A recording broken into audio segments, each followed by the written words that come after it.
Hello and welcome to the Grand Line Review, your source for everything One Piece. Today we are going to embark on a new and very long journey, exploring the world of One Piece through the wonderful vessels that are devil fruits, with the goal of creating a video encyclopedia of every devil fruit in the series. And today we are going to kick things off with the OG devil fruit, the Gomu Gomu No Mi.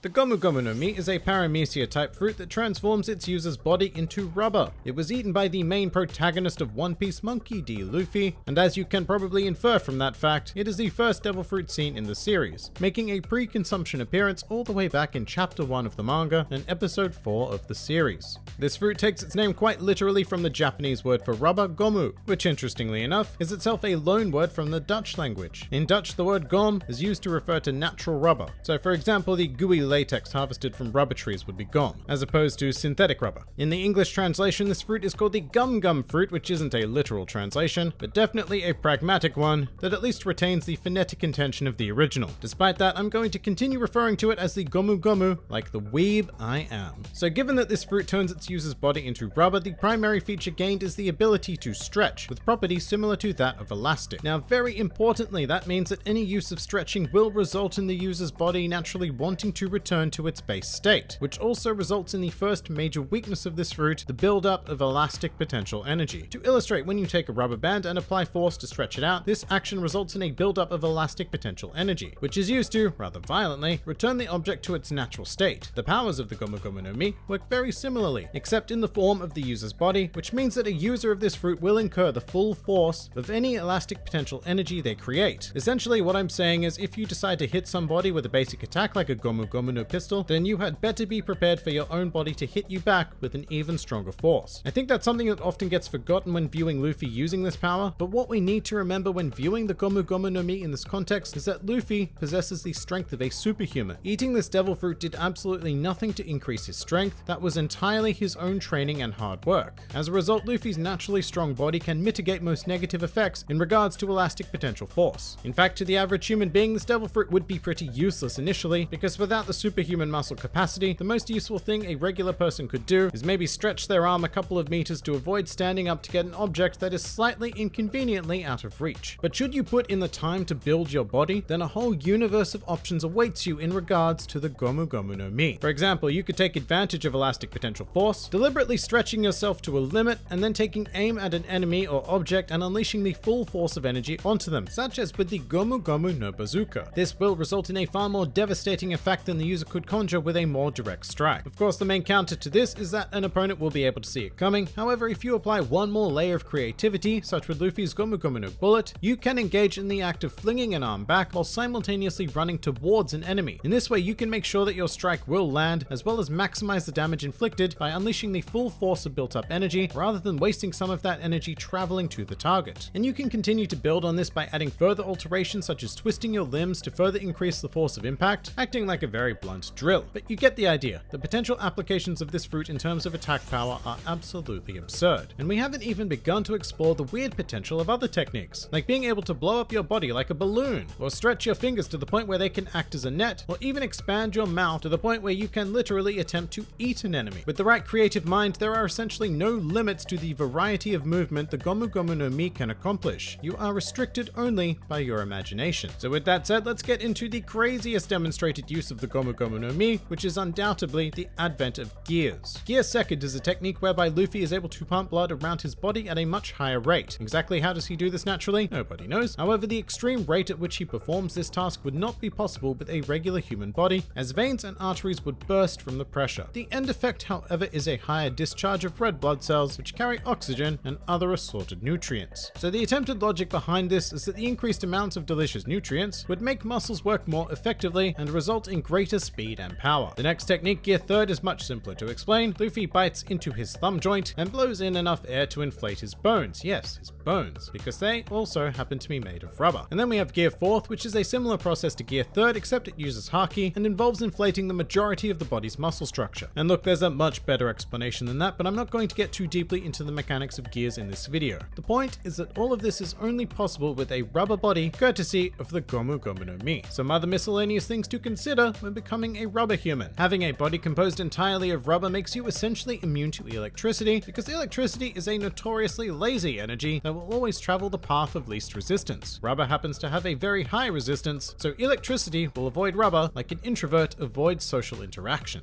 While being a rubber human greatly insulates you against blunt force attacks, you are still very vulnerable to cutting or stabbing attacks. This is particularly problematic when you consider that stretching increases your chances of being struck due to opening up more points of compromise. The stretching powers of the Gomu Gomu No Mi have a finite limit, just as any stretchy substance. This limit may depend on the strength of the user, but in the very first SBS, Oda revealed that Luffy's particular stretching limit is 72 Gomu Gomus, a fictional unit of measurement invented in order to avoid the question. However, if the user does try to go beyond this limit, there is a risk of their limbs being ripped apart.